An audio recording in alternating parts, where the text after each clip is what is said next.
안녕하세요. 부동산 성공투자 집대성 진행의 김미정입니다. 오늘 집대성에서는 정부가 내놓은 88 부동산 대책 주요 내용들 살펴보는 시간 준비했고요. 이어서 지역 분석 시간에는 마포구 성산동과 도봉구 창동, 구로구 구로동에 대한 소식들 준비했습니다.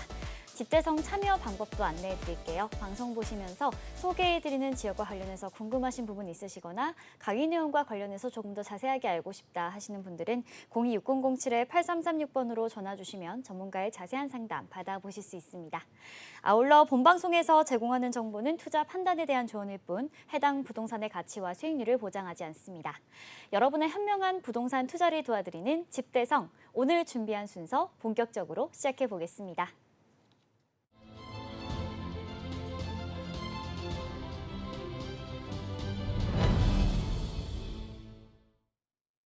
자, 한 주의 시작입니다. 오늘 도움 말씀 주실 전문가분 먼저 모셔보도록 하겠습니다. 부동산 미디어 그룹의 박대근 대표님 나와 계십니다. 대표님 안녕하세요. 네, 안녕하세요. 네, 시청자 여러분 반갑습니다. 부동산 미디어 그룹 박대근 대표입니다. 무더위 속에서 정말 휴가 잘 다녀오셨는지 모르겠습니다. 아직도 휴가이신 분들도 계실 것 같고 아무튼 날씨가 너무 덥고요. 이럴 때일수록 건강에 정말 유의하시길 바라겠습니다. 지난주에는 정말 핫 이슈가 있었습니다. 부동산 시장에 정말 공급적인 부분과 부동산의 거래의 활성화 또는 안정권에 좀 들어서기 위한 그런 정부의 정책들, 공급 정책이 나왔었는데요. 오늘 부동산 이슈에서는 부동산 정권에 대한 그런 정부의 정책들 함께 세부적으로 알아보는 시간 갖도록 하겠습니다. 자, 이렇게 무더운 여름날 이제 집에서 시원하게 집대성 보시면서 박대근 대표님이 콕콕 짚어주시는 이슈들 함께 살펴보시면 좋을 것 같습니다. 서울 집값이 20주 연속 상승한 가운데 정부가 부동산 시장 안정을 위해서 지난 8월 8일에 주택 공급 대책을 내놓았습니다. 최근 집값 상승의 조짐이 커지고 있는 이 서울과 수도권 지역의 공급을 확대함으로써 가격 안정을 이루겠다는 것이 주요 목표인데요. 과연 어떤 방안들이 제시되었는지 전문가님의 강의를 통해서 구체적으로 살펴보도록 하겠습니다. 네, 이미 과거에 계속해서 이런 정부의 정책들에 대해서 이해를 좀 하기 위한 내용들을 좀 안내를 드렸었고 예고도 이미 되어 있었습니다. 그래서 8월 8일 지난주 이제 발표가 나오고 나서 이제 내용에 대해서 설명을 좀 드리도록 하겠습니다. 국민 주거 안정을 위한 주택 공급 확대 방안이라고 해서 지금 현재 급상승하고 있는 가격들에 대한 어떻게 보면은 규제가 될 수도 있고요. 그리고 앞으로 안정권에 들어서기 위한 그런 주택의 공급들에 대한 정책들이 담겨져 있다. 이렇게 보시면 좋을 것 같습니다. 자, 지난 8월 달 8월 첫째 주까지의 주택 시장 동향을 좀 살펴보면요.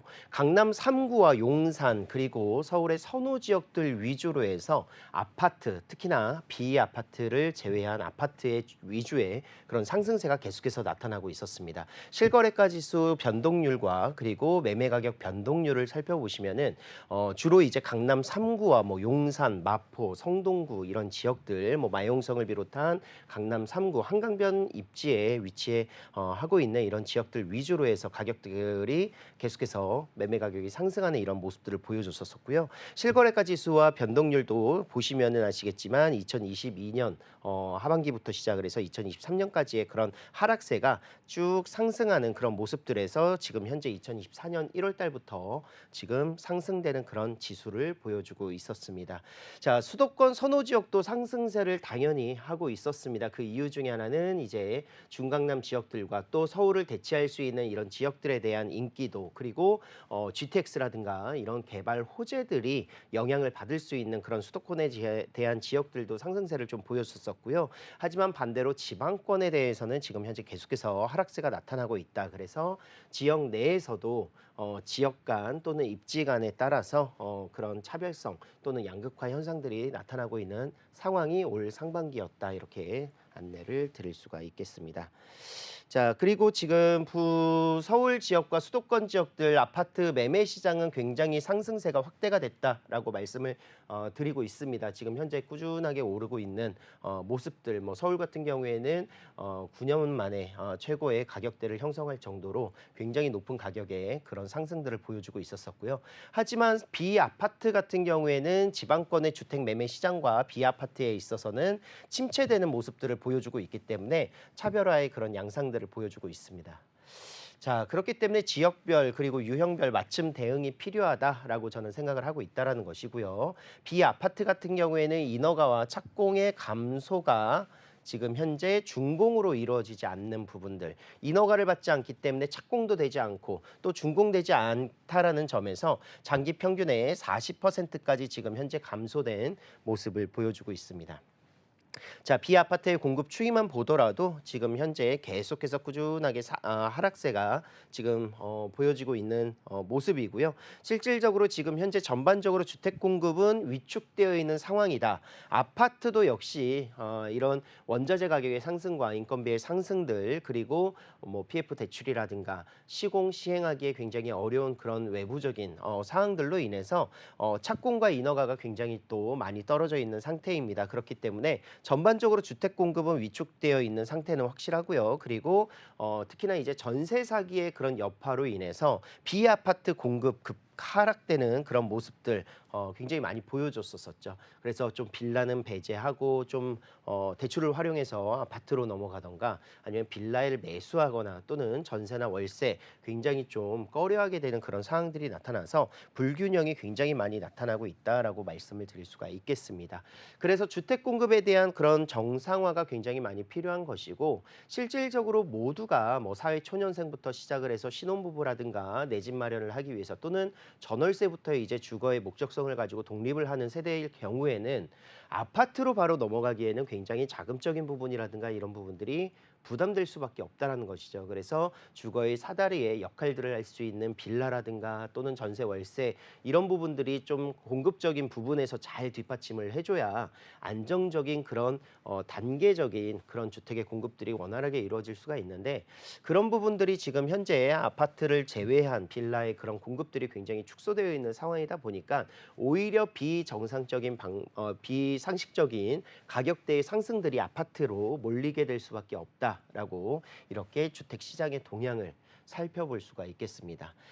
자, 그렇기 때문에 정부에서도 지금 현재 규제에서 지원으로 확실하게 전환을 하겠다라고 이야기를 했고요. 그래서 특히나 서울 지역 같은 경우에는 새롭게 신축 공급을 할 수 있는 신규 택지 개발이 어렵습니다. 지금 뭐 이제 잠시 뒤에 말씀을 드리겠지만 그린벨트를 해제해서 그곳에 주택을 공급하겠다라는 그런 내용을 제외하고는 새롭게 지을 수 있는 곳이 없기 때문에 기존에 있는 주택들을 멸실해서 새롭게 지을 수 있는 아파트라든가 공급주택들을 늘려야 되는 상황인데 그렇다면 재건축과 재개발의 방법밖에는 공급이 이루어질 수밖에 없다라는 것이고요. 그렇기 때문에 지금 현재 재건축 재개발 촉진법 특례법을 제정을 해서 현재 진행 중인 재건축과 재개발 지금 표류 중인 이런 사업들을 조금 더 활성화시키고 가속화시켜서 지금 서울 지역 같은 경우는 37만 호를 추진해서 가속화시키겠다라는 계획을 세웠다라고 보시면 좋을 것 같습니다. 자, 이 지금 촉진법 같은 경우에는 이제 국회에 상정돼서 통과가 돼야 되는 그런 문제점이라든가 또는 그런 단계들은 좀 남아 있습니다. 그렇지만 이번 9월 달 정기국회에서 어떻게 통과가 될지 좀 지켜봐야 되는 상황일 것 같고요. 대표적으로 어떤 추진의 그런 가속화를 좀 이뤄낼 것인가. 보통 재개발과 재건축이 이루어지게 되면은 기본 계획 수립을 하고 정비구역이 지정되거나 정비 계획을 수립을 해야 되는데 이 단계만 하더라도 기본적으로 2, 3년 정도 걸립니다. 그래서 이 단계를 하나로 묶겠다라고 이야기를 하고 있고요. 그리고 조합 설립을 하고 이제 사업 시행인가와 관리 처분까지 나타나는 단계도 인가를 각각 받아야 되기 때문에 굉장히 또 시간적인 딜레이가 많았었죠. 그래서 사업 시행인가와 관리 처분 인가도 한 번에 구성을 하겠다라고 했기 때문에 이 정도의 단계에서만 이제 관리 처분 단계까지 진행이 되면 바로 착공되고 준공되는 시점. 그래서 전체적인 재개발 재건축의 기본 계획 수립부터 시작을 해서 한 10년, 15년 정도 걸릴 수 있는 이런 기간들을 뭐 4년에서 5년 정도의 단계를 여기서 마무리를 하고 착공까지 들어가면은 7, 8년 이내에 공급을 실질적으로 하겠다라는 계획을 가지고 촉진법, 특례법을 제정하겠다라고 발표를 했습니다.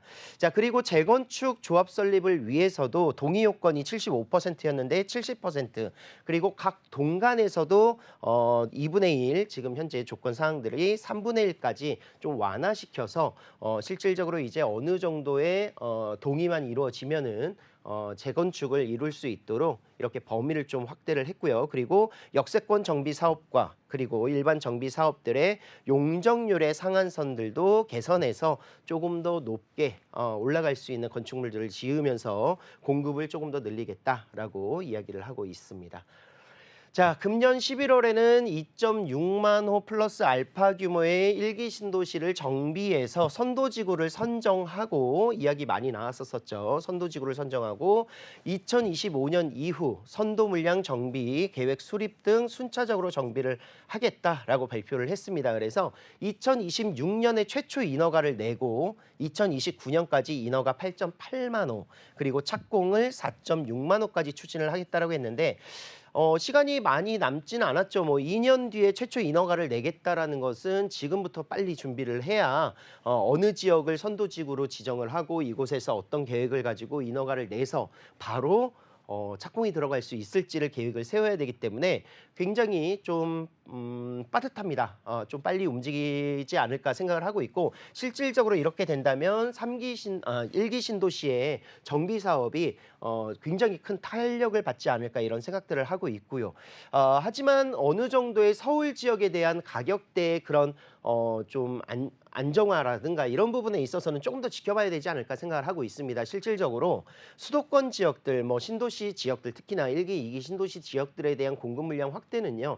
수도권 지역들에 대한 그런 공급들이 확대되는 부분이지 서울에 큰 영향이 주기에는 좀 어렵다라고 좀 이야기를 드릴 수가 있다라는 것이죠. 특히나 또 이제 신도시 라인에서의 그런 GTX의 개발이라든가 이런 부분들이 같이 함께 복합적으로 이루어져야 되는데 좀 그런 부분들이 같이 함께 좀 빨리 이루어진다면 1기 신도시 충분히 이런 선도지역 선정을 해서 공급이 늘어나는 부분에 대한 효과를 좀 볼 수 있지 않을까 생각을 하고 있습니다. 그래서 이런 부분들도 계속해서 착공을 목표로 추진을 한다라는 것에 대한 의미를 좀 두시면 좋을 것 같고요.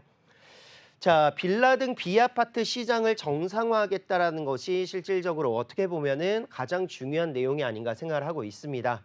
서울 지역에는 지금 아파트 가격만 급상승되어 있는 모습들이고 비아파트, 뭐 오피스텔부터 시작을 해서 빌라라든가 도시형 생활주택들, 뭐 이런 주택들에 대한 공급 상황이 정상화가 굉장히 좀 필요하다라고 이야기를 드렸었죠. 그래서 이런 부분들을 해결하기 위해서 많이 이야기를 했었었죠. 지금 현재 임대인 입장에서 정상적으로 매수를 좀 많이 하고 뭔가 임대를 원활하게 놓기 위한 정상적인 거래를 활성화하기 위해서 이런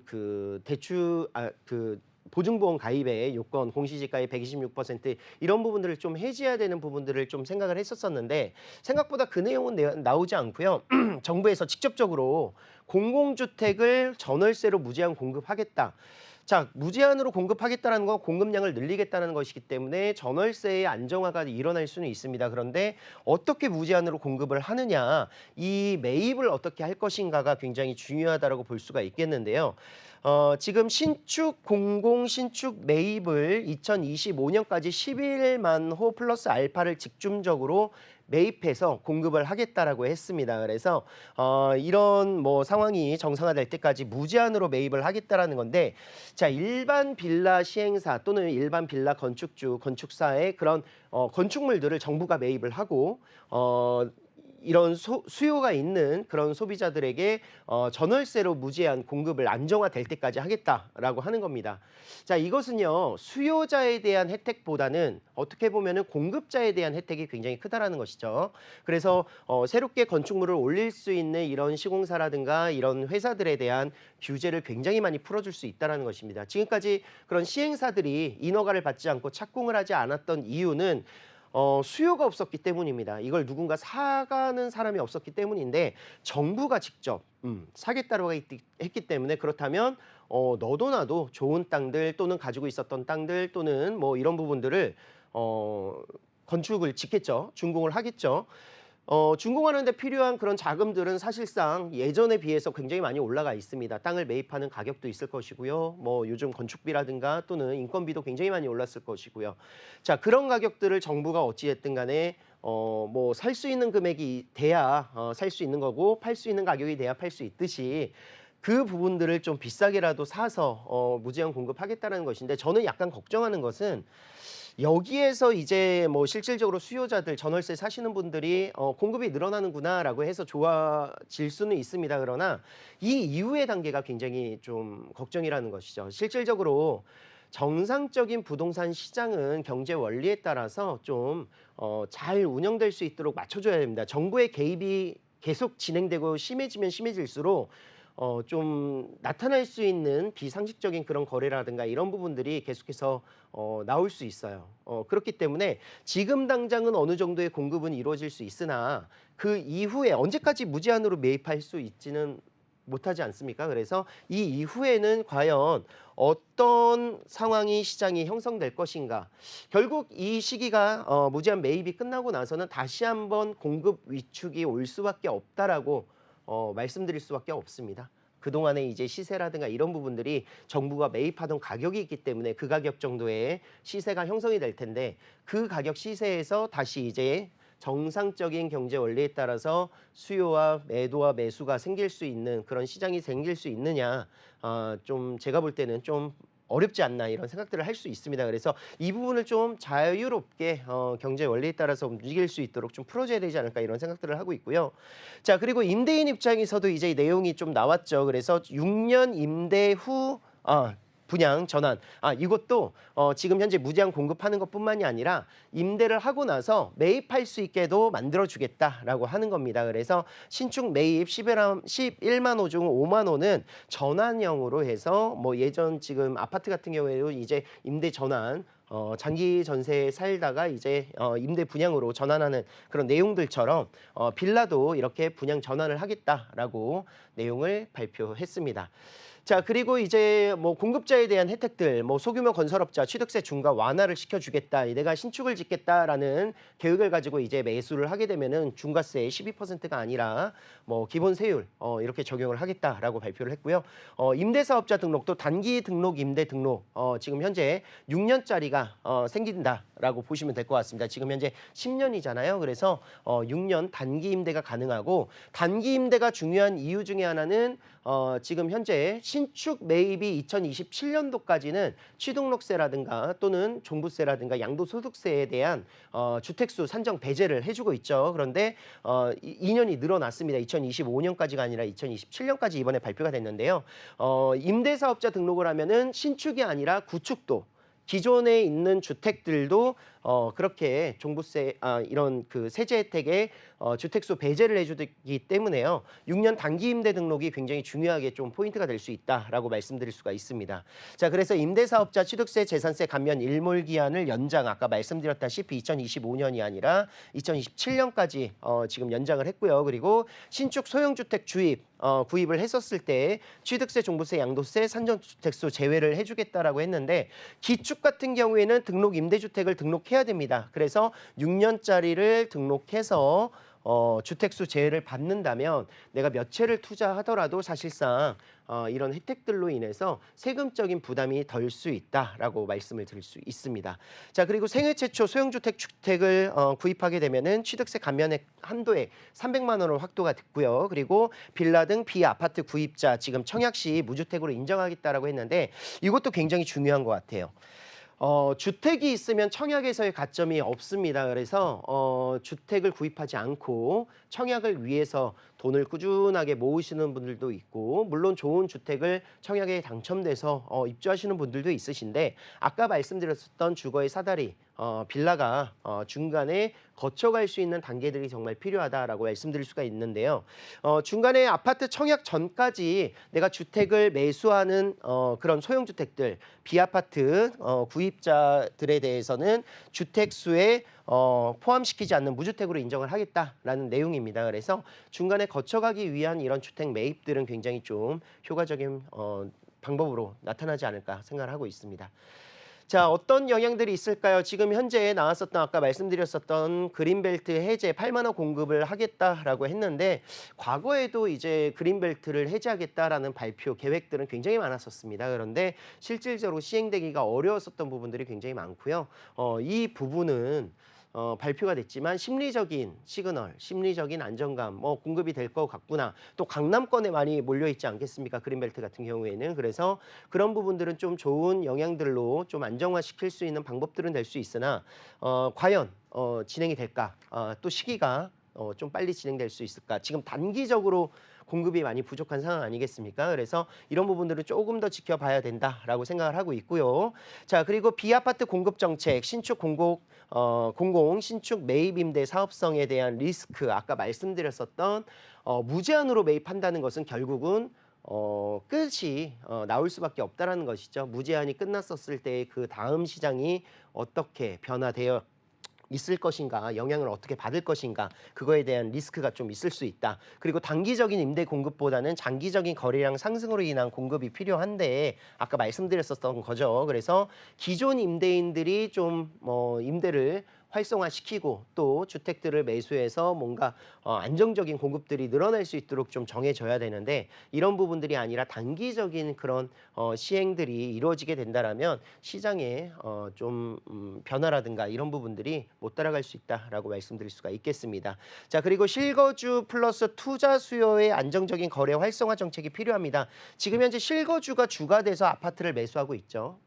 그런데 이제 투자 수요도 같이 움직여야 이런 부분들을 풀어주고 좀 활성화시킬 수 있어야 좀 안정적인 공급들이 이루어질 수 있다라고 얘기를 합니다. 그래서 보증보험, 전세 보증보험 가입 요건 126% 제한을 조금 풀어야 되지 않을까? 지금 현재 시장이 굉장히 좀 어떻게 보면은 이 부분으로 인해서 좀 많이 틀어져 있습니다. 그래서 좀 투명하고 공평한 이런 부분들이 좀 이루어져야 되지 않을까 생각을 하고 있어요. 그래서 특히나 비아파트 같은 경우에는 이것이 가장 크다 이렇게 말씀드릴 수가 있고요. 촉진법이라든가 또는 특례법 그리고 도시정비법 개정안들을 이제 발의하는 것이 이번 9월 달인데 또 시행령이라든가 개정들이 변수가 되겠죠. 그래서 뭐 여야의 그런 합치가 이루어져야 좀 잘 구성이 되지 않을까 이런 생각들을 하고 있고 단기적으로 이제 서울시에서도 좀 진행할 수 있는 이런 부분들도 있습니다. 그래서 대책의 시행들에 대한 좀 단계라든가 시점들을 잘 살펴보시는 시간이 또 필요할 것이다. 이렇게 정리를 해드리도록 하겠습니다. 네, 잘 들었습니다. 좀 간단하게 요약을 해보자면요. 서울 등 수도권의 핵심 입지에 12년 만에 그린벨트 해제 소식이 있어서 좀 들썩거렸죠. 8만 가구 규모의 신규 택지가 조성될 예정이고요. 또 재건축이나 재개발 촉진법이라는 별도의 특례법을 좀 제정해서 평균 15년 이상 소요되던 이 정비사업 기간을 최소 3년 이상 단축시키겠다라는 목표를 갖고 있습니다. 뭐 이외에도 아파트의 대체제인 비아파트의 공급 촉진을 위해서 세제 혜택을 부여한다라는 방안들도 나오고 있는데요. 이번 대책을 통해서 향후 6년간 수도권 내 총 42만 7천 가구 이상의 신규 주택을 공급하겠다라고 이런 목표를 세웠다라고 합니다. 자, 강의 내용 들으시면서 또 궁금하신 부분 많으실 것 같은데요. 정답을 세미나에서 찾아가시면 좋을 것 같습니다. 안내해 드릴게요. 주목해야 할 조정된 저평가 추천 지역과 재개발 지역 소개해드립니다. 매주 토요일 양적 8번 출구 인근에서 세미나가 열리고 있습니다. 참석하실 분들은 026077-8336번으로 예약해 주시고 방문해 주시기 바랍니다. 자, 이런 부동산 대책들이 속속들이 나오면서 좀 내가 갖고 있는 자산에서 어떻게 굴리면 좋을까 고민하신 분들 많으실 것 같아요. 세미나에 참석하면 어떤 내용들 얻어갈 수 있을까요? 자, 세미나는 매주 토요일에 진행이 되고 있습니다. 오셔서 세미나의 내용들, 뭐 정부의 정책과 방향성들, 그리고 이런 부동산 시장에 대한 동향들을 좀 정리를 해드릴 거고요. 그리고 실질적으로 이제 투자에 관심이 있으신 분들 같은 경우에는 지금 현재 저평가되어 있는 곳들의 매수 생각 많이 하실 겁니다. 이미 뭐 가격이 지난 2022년, 2021년대에 그런 2022년대에 그런 가격대처럼 굉장히 많이 오른 곳들도 있어요. 그런데 또 그렇게 늦게 들어가는 가격대는 굉장히 좀 부담스러울 수 있습니다. 그래서 저평가되어 있는 곳들 또는 아직 급상승하지 않은 지역들 그런데 앞으로 미래를 보면은 충분히 올라갈 수 있는 그런 호재가 있거나 또는 이 입지가 주변에 비해서 좀 올라갈 수 있는 여지들 저평가되어 있다. 이런 지역들을 분석하니까요. 많은 정보 매주 토요일 오후 2시에 받아가시길 바라겠습니다. 네, 오늘 강의 내용과 관련해서 추가적으로 궁금하신 부분 있으시거나 세미나 참석 희망하시는 분들은 026077-8336번으로 예약해 주시고 방문해 주시기 바랍니다. 계속해서 박대근 대표님과 함께 만나볼 지역 화면으로 소개해 드리도록 하겠습니다. 네, 6호선 마포구청역 도보 5분 거리에 위치한 다세대 주택입니다. 대지 지분 26제곱미터 이상이고요. 시세는 4억 8천만 원에서 5억 2천만 원 선입니다. 네, 이 지역 같은 경우에는 상암 월드컵 경기장이나 마포 농수산물시장 등 주변으로 편의시설이 워낙 뛰어난 입지이고요. 6호선 통해서 용산 업무지구 그리고 가좌역에서는 상암 DMC로 한정거장이면 이동이 가능합니다. 네, 함께 만나보시죠. 자, 마포구 성산동입니다. 지금 현재 서울시에서의 재개발이 가장 핫한 곳들 중에 한 곳인데 그 이유 중에 하나는 이제 단계가 굉장히 안정적으로 이루어지고 있다라고 말씀을 드릴 수가 있겠습니다. 뭐 은평구 지역이라든가 북가자동 라인들 지금 은평 뉴타운 라인부터 시작을 해서 가지올까지 재개발이 많이 이루어진 곳들이 은평구 서대문구 라인이고요.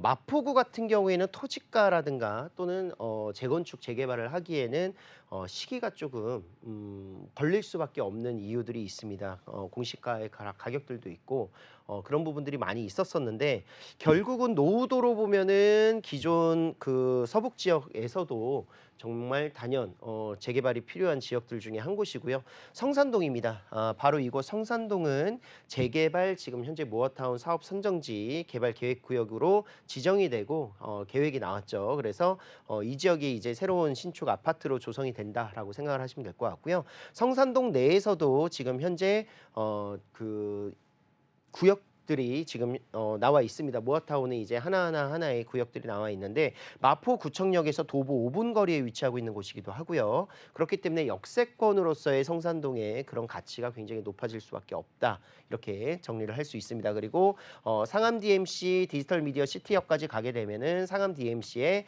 업무타운이 바로 입지하고 있는데 IT 기업들과 방송국들이 바로 상암 DMC에 들어가 있다. 이렇게 보시면 좋을 것 같아요.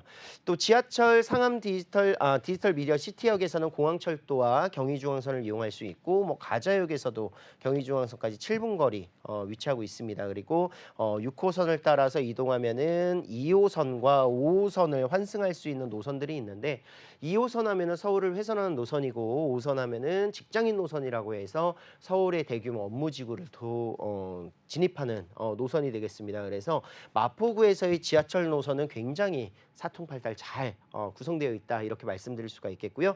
차량 이동도 굉장히 좋은데요. 내부 순환도로가 바로 IC가 성산동에 입지해 있습니다. 그리고 내부 순환도로에서 강변북로라든가 자유로 그리고 성산대교와 월드컵대교를 통과하게 되면은 서부간선도로부터 시작을 해서 올림픽대로를 이용할 수 있는 곳이 바로 성산동입니다. 자, 한강변에 위치하고 있기 때문에 바로 입지적인 부분에서는 이런 장점들이 위치하고 있다 이렇게 볼 수가 있겠고요. 또 한강변에 위치하고 있는 한강공원이라든가 또는 평화의 공원, 월드컵 경기장, 하늘공원, 월드컵 공원 그리고 그 난지공원 등 공원들이 굉장히 많습니다. 그래서 성산동에서는 도보로도 이용 가능한 공원들 그리고 경의선 숲길은 바로 연리단길까지 연결이 되거든요. 그래서 공원이 성산동의 위아래로 위치하고 있다. 그리고 대학가도 바로 인근에 위치하고 있는데요. 뭐 홍대부터 시작을 해서 연대라든가 이대 그리고 서강대까지 서울의 정말 대표적인 대학군들이 바로 이곳에 몰려 있다라고 말씀드릴 수 있습니다. 자, 업무시티까지의 그런 접근성도 굉장히 좋습니다. 성산동에서는 상암 DMC까지는 무려 3분, 아까 말씀드렸죠. 두 정거장입니다. 그래서 상암 DMC까지는 지하철로 3분 거리에 위치하고 있고요. 시계 반대 방향으로 한번 돌아볼까요? 마곡지구 서남권의 대표적인 사업지, 산업지역입니다. 그래서 마곡 산업단지는 23분 거리에 위치하고 있고 뭐 차량으로 가면 한 10분 거리, 15분 거리에 도달합니다. 그래서 지하철로 갔었을 때 23분 정도 걸린다. 그리고 영등포 여의도까지는 16분 거리에 위치하고 있고요. 서울 3도심 중에 한 곳이죠. 그리고 서울의 중심이라고 할 수 있는 용산 그리고 서울의 CBD 지역, 도심 지역 이 지역은 서울역까지는 10분, 용산국제업무지구가 조성될 지역까지는 13분 거리에 위치하고 있는 곳이 바로 성산동이 되겠습니다. 직장인들이 굉장히 선호할 수 있는 입지, 직주 근접성이 우수하다 이렇게 말씀드릴 수가 있겠고요. 자, 여기가 모아타운 2차 사업지 바로 성산동입니다. 이곳이 이미 확정이 됐고 그리고 서울시에서도 관리계획 수립이 완료가 됐습니다. 지난 3월 달에 완료가 돼서 이렇게 구역들이 나왔다라고 보시면 좋을 것 같고요. 바로 인근에 성산시형 아파트도 있죠. 그래서 성산시형 아파트도 재건축이 되긴 할 건데요. 결국은 이제 투자 금액 차이가 생길 수밖에 없다. 성산시형 아파트는 10억대 이상의 투자 금액이 필요하고 모아타운 재개발이 지금 현재 동의율 80%까지 도달하기 위한 동의율이 얼마 남지 않았다라고 합니다. 그래서 동의율만 구성이 되면은 이미 계획이 수립이 됐기 때문에 바로 조합 설립 인가부터 시작을 해서 사업 시행 인가가 일사천리로 이루어질 수 있다라고 말씀드릴 수 있죠. 그런 단계에서 보면은 투자 금액이 이제 10억 정도 필요할 것이고 모아타운 같은 경우에는 2, 3억 정도로 투자 금액이 필요하다. 결국 나중에 새로 생기는 신축 아파트의 가치는 비슷하게 그 가격대를 형성하게 될 것이다. 이렇게 말씀드릴 수가 있겠습니다. 자, 성산동 모아타운 사업지 지금 뭐 통과가 되고 나서는 굉장히 활성화되고 있는 모습이고요. 주변에 롯데쇼핑, 롯데몰이 구성된다라는 이런 호재들도 있고 그리고 지금 현재 2,336세대로 대단지로 예정이 되어 있습니다. 그리고 대규모의 업무 시설까지의 접근성이 우수하다라는 점에서 많은 관심들을 끌고 있다. 그리고 2호선과 6호선, 경의중앙선, 뭐 공항철도 그리고 간선도로 등 많은 교통망들이 잘 갖춰져 있는 부분이고요. 그렇기 때문에 직장인뿐만이 아니라 대학생들에 대한 임차 수요도 굉장히 풍부하기 때문에 뭐 임대를 놓으시다가 나중에 뭐 입주권 그런 조합원의 지휘권을 이제 받으실 수도 있고 아니면은 중간에 관리처분 이전 단계에서 이제 매도를 하시게 된다면 좀 그런 부분에 있어서의 그런 시세 차익도 볼 수 있지 않나 생각을 하고 있고요. 신속통합기획이라든가 이런 관리처분 대상 그러니까 그 현금 청산이 될 수 있는 이런 리스크 있는 재개발들은 좀 내가 매수하는 타이밍이 굉장히 중요하잖아요. 그런데 모아타운 같은 경우에는 그런 부분들이 좀 더 자유롭다. 지금 매수하셔서 내가 가지고 있다가 단계가 뭐 사업 시행인가 관리 처분 이전 단계까지 이렇게 진행이 됐었을 때 매도를 하더라도 가능하다.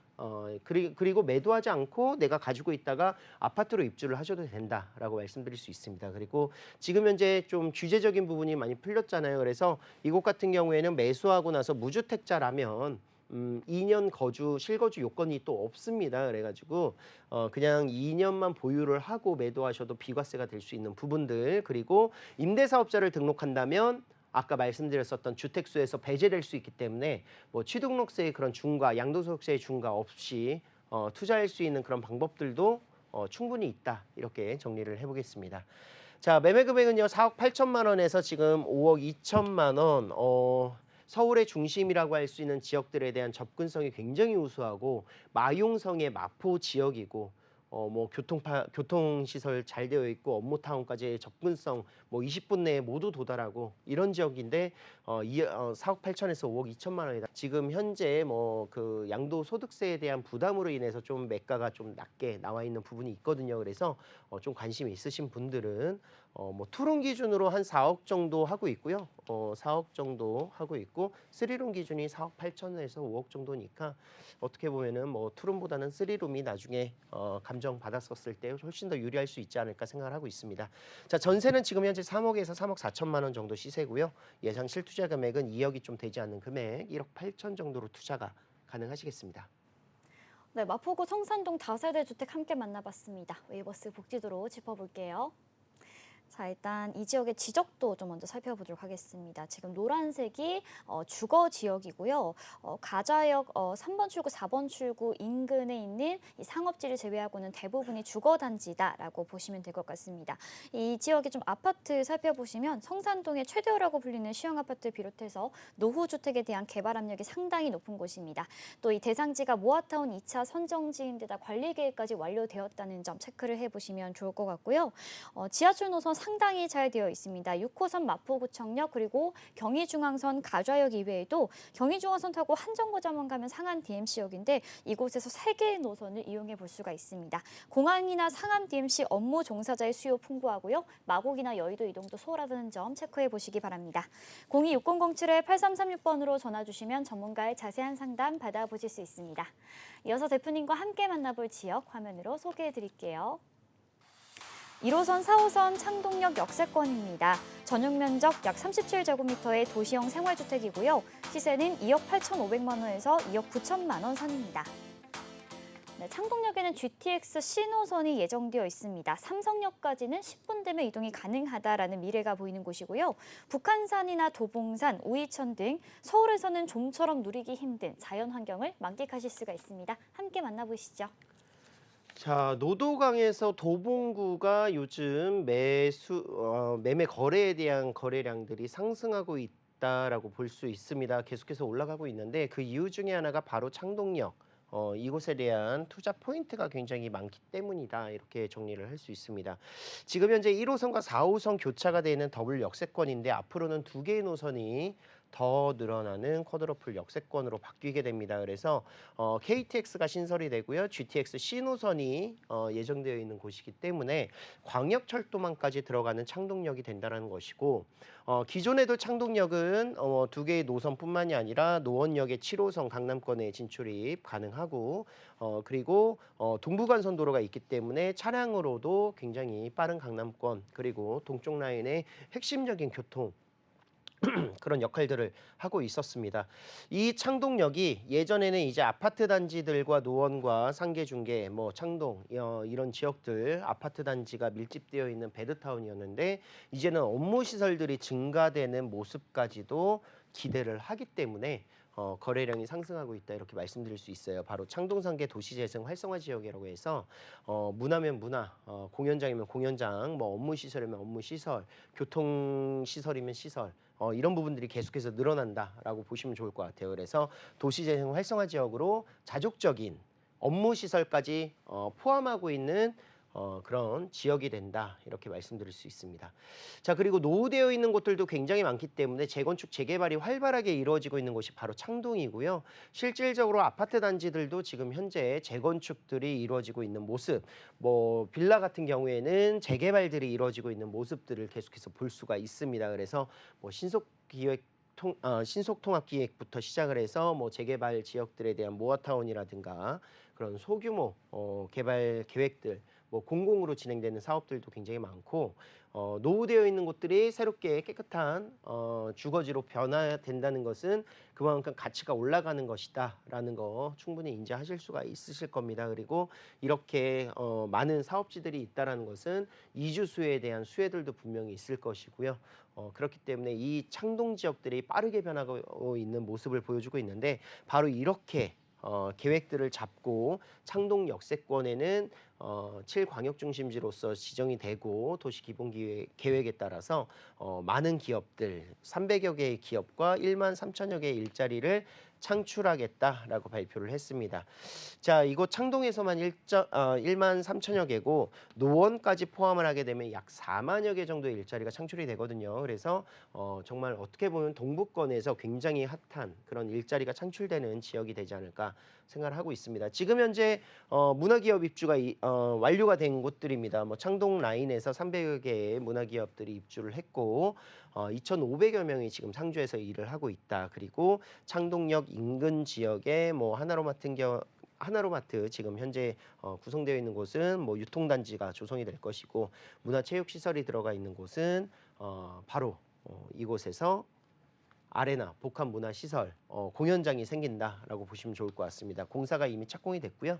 2027년 3월에 완료가 될 것이고 한류관광 메카로서 매년 250만 명 정도의 관람객을 유치하겠다라는 발표를 했습니다. 그래서 이곳에 아레나 공연장 2만여 석 정도의 규모가 될 것이고요. 하나로 클럽의 유통단지, 환승주차장 부지에 환승센터와 그 일자리 창출 기업들이 들어가게 되고 창동 차량기지와 운전면허 시험장 부지도 개발을 합니다. 그래서 이 부분이 바로 신경제 중심지가 되는 것인데 노원 지역에 위치하고 있는 이곳 바로 바이오 클러스터와 복합 상업 시설들 그리고 이렇게 개발이 된다라고 해가지고 일자리가 토탈 4만여 개 정도의 일자리가 창출이 된다라고 말씀드릴 수가 있겠습니다. 자, 이전이 확정이 되고 이제 창동역 복합 환승센터가 생기면서 창동역에는 GTX 신호선과 그리고 바로 KTX의 광역 철도망 이렇게 공사를 지금 현재 진행을 하고 있죠. 그래서 민자 역사 개발이 되면은 이곳에 많은 상업 시설들도 들어가게 될 것이고요. 환승센터의 조성 사업으로 많은 철도라든가 민자 역사들을 좀 이용하기에 인프라가 좋아질 것이다 이렇게 생각을 할 수 있습니다.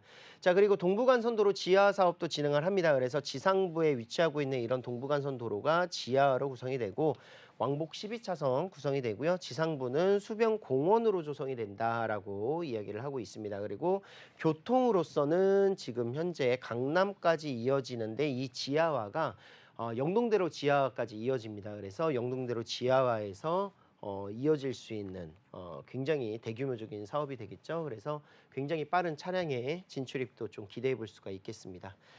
자, 3룸 방 3개, 화장실 2개로 이루어져 있는 도시형 생활주택이고요. 3가족, 4가족 거주하기에도 무난합니다. 이곳의 지역 시세 지금 2억 8,500에서 2억 9천만 원, 굉장히 저렴한 금액이죠. 이미 시세가 이 정도 평형대로는 4억 후반대까지 나와 있는 상황이에요. 그래서 굉장히 1억에서 1억 5천 정도의 4년 전 금액으로 매수가 가능하다.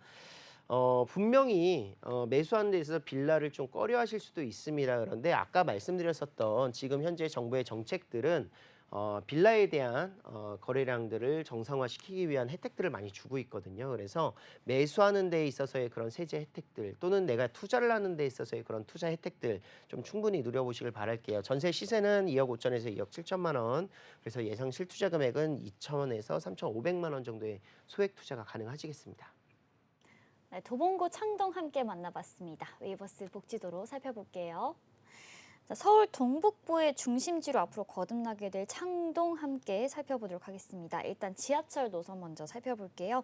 1호선과 4호선 현재 더블 역세권이고요. 앞으로 GTX 신호선이 개통될 예정입니다. 그리고 이 창동역 역사에 약 2만 6천여 평의 대규모 복합시설이 개발될 예정이라고 하는데요. 역사 내에 뭐 쇼핑이나 문화 등 복합시설이 들어서게 된다면 현재 지금 일평균 6만여 명이 다녀가는 이 창동역에 유동인구가 앞으로 더 많아지지 않을까 라는 수요를 좀 기대해 볼 수가 있을 것 같습니다. 이외에도 학군도 상당히 잘 되어 있습니다. 전통적으로 초, 중, 고가 모두 도보권에서 만나볼 수 있는 학세권을 자랑하는 곳이고요. 중계동 학원가와도 인접하다는 점 체크해 보시기 바랍니다. 026007-8336번으로 전화 주시면 전문가의 자세한 상담 받아보실 수 있습니다. 이어서 대표님과 함께 만나볼 지역 어딘지 화면으로 보시죠. 1호선 구로역 역세권에 위치한 다세대 주택입니다. 전용 면적은 약 30제곱미터이고요. 시세는 4억 원에서 4억 2천만 원 선입니다. 1호선 구로역과 1호선과 2호선 더블 역세권은 신도림역 모두 이용이 가능하고요. 주요 업무지구인 강남이나 광화문, 종로, 여의도를 30분 대면 도달이 가능해서 직주 근접을 실현할 수 있는 곳이라고 합니다. 입지부터 시세까지 만나보시죠.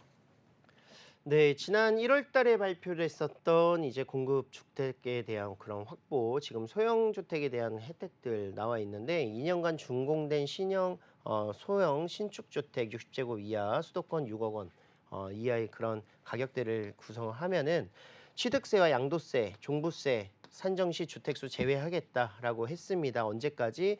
2025년 12월 준공된. 그런데 이게 이번에 88 부동산 대책에 2027년까지 연장이 된 거잖아요. 그래서 2027년까지 이런 혜택들을 계속 주겠다라고 하고 있습니다. 그리고 기축주택, 소형 구축이라고 하죠. 준공이 이미 나고 소유권이 이전됐었던 주택들은 구입 임대 등록을 하게 됐었을 때 세제 산정 시 주택수를 제외하겠다라고 했는데 10년 임대 등록이었던 것이 이번에 6년이 생긴다라는 것이죠. 그래서 6년 등록이 가능하고 그리고 이것도 역시 2년간이 아니라 바로 4년간 2027년 12월 달까지 구성을 하겠다라는 내용이기 때문에 임대 보증 어떻게 보면은 그 임대사업자 등록을 통해서 좀 혜택을 볼 수 있는 방법들이 많이 생겼다라고 보시면 좋을 것 같습니다. 자, 구로역 노후지에 투자할 수 있는 지역인데 이곳 같은 경우에는 역세권이기도 하고요. 그리고 이곳에 바로 신도림역과 연계성을 가지고 있는 곳이기 때문에 GTX B노선의 수혜 호재도 볼 수 있고요. 1호선을 이용할 수도 있지만 신도림역은 바로 2호선이 지나가는 라인이다. 그래서 2호선과 함께 더불어서 신안산선까지도 이용할 수 있는 지역이 바로 이 지역이 되겠습니다. 자, 아파트가 들어설 수 있는 가능성을 가지고 있는 재개발 사업지고요. 이곳 구로역에서 이용할 수 있는 많은 수혜들이 있을 것인데 보시면은 일단 업무지구까지의 접근성이 굉장히 좋습니다. 뭐 용산부터 시작을 해서 1호선을 따라서 서울역이라든가 도심 지역들, 뭐 종각, 시청 나가기도 굉장히 편리하고 그리고 가는 길에 바로 여의도가 또 1호선을 따라서 위치하고 있죠. 그래서 1호선의 그런 중심적인 업무지구까지 접근성이 좋다라는 점. 그리고 2호선과 차량을 이용하시거나 버스를 이용하시면 쥐밸리가 바로 인근에 위치하고 있는데요. 뭐 구로 디지털 단지, 가산 디지털 단지라고 하고 있는 이제 쥐밸리 같은 경우에는 IT 기업들과 산업 단지들이 굉장히 많이 또 밀집되어 있습니다. 그래서 16만 명 정도의 그런 직장인들이 이곳에서 근무를 하고 있는 곳이고 IT 기업들이라든가 또는 그런 지식산업센터들이 굉장히 많아요. 그래서 업무 시설로서는 굉장히 쥐밸리가 많은 파급력을 또 가지고 있다라고 볼 수 있습니다. 그리고 인근에 바로 서부간선도로가 위치하고 있기 때문에 차량의 진출입도 굉장히 용이한 모습 볼 수가 있겠습니다. 자, 주변에 굉장히 많이 노후되어 있고 생활가로도 굉장히 좁게 구성되어 있고 무엇보다도 중요한 것은 이런 불편함들이 좀 해소돼야 되는 이유 중에 하나가 안전도에 대한 그런 문제들도 굉장히 많습니다. 뭐 천재지변에 취약하고요. 뭐 차량 진입이 어렵기 때문에 뭔가 긴급 상황이 발생됐었을 때 차량이 움직이기 굉장히 어려운 부분들 또 너무나도 그 집들이 다닥다닥 이렇게 붙어 있는 모습들이 있습니다. 그래서 굉장히 이런 부분들이 좀 개선돼야 되는 사는 거에 있어서도 굉장히 불편하지만 안전도에 있어서도 굉장히 뭐 집안 침하라든가 이런 부분들이 좀 개선돼야 되는 상황들이 좀 필요하다. 자, 그렇기 때문에 정부에서도 역세권 재개발이라든가 또는 그런 공급들을 늘리기 위한 그런 계획들을 계속해서 이야기하고 있는 것이고요. 자, 이번에도 역세권 개발 사업들 이야기가 나왔었죠. 뭐 용적률을 상향시켜 준다라는 내용들. 지금 기존에도 공공시설들과 서울의 기부 체납 등을 통해서 용적률을 올려주겠다. 뭐 실질적으로 이제 700%에서 1000%까지도 올려줄 수 있는 모습인데 역세권입니다. 바로 이곳이 아까 말씀드렸었던 노후지 중에서도 350m 1구역 역세권으로 들어갈 수 있다. 말씀을 드릴 수가 있고요. 자, 구로동에도 많은 재건축, 재개발 사업들이 진행되고 있고요. 지금 현재 매매 시세, 얼마 전에도 지금 매매가가 굉장히 좀 낮게 형성되어 있는 금액대, 주변미에 비해서 저렴하기 때문에 좀 매수가 많이 되고 있더라고요. 그래서 4억에서 4억 2천만 원 정도의 매수 금액이고요. 전세 시세는 2억 6천에서 2억 7천만 원 정도. 그래서 예상 실투자 금액이 1억 중반대, 1억 5천 정도 내외로 보시면 좋을 것 같습니다. 네, 구로구 구로동의 다세대 주택도 웨이버스 복지도로 살펴보도록 하겠습니다. 자, 지적도 가장 먼저 살펴보도록 하겠습니다. 지금 화면에서 분홍색으로 보이는 지역들이 중공업 지역인데요. 과거 이 구로구 같은 경우에는 서울 서남권의 최대 공업 지역이었고요. 그동안은 뭐 개발 제한으로 묶여 있어서 노후 주택들이 상당히 많았습니다. 하지만 용적률을 최대 400%까지 완화하겠다는 그런 정부의 정책들이 나오고 있고요. 그 수혜지가 바로 이곳 구로구가 되지 않을까라는 생각이 듭니다. 그리고 또 최근에 발표한 88 부동산 대책을 또 살펴보면 이런 재개발에 속도를 내겠다라고 발표를 하기도 했었죠. 이런 점들 참고해서 투자해 보시면 좋을 것 같고요. 이 지역 같은 경우에는 뭐 구로구청을 비롯해서 백화점이나 대형마트 등 주변의 편의시설들도 상당히 잘 되어 있습니다. 슬리퍼를 신고 돌아다닐 수 있는 슬세권, 구로구에서도 충분히 누려볼 수 있다는 점 체크해 보시기 바랍니다. 026007-8336번으로 전화 주시면 전문가의 자세한 상담 받아보실 수 있습니다. 본방송에서 제공하는 정보는 투자 판단에 대한 조언일 뿐 해당 부동산의 가치와 수익률을 보장하지 않는다는 점 기억해 주시고요. 아쉽지만 오늘 저희가 준비한 소식은 여기까지입니다. 시청해 주신 여러분 고맙습니다.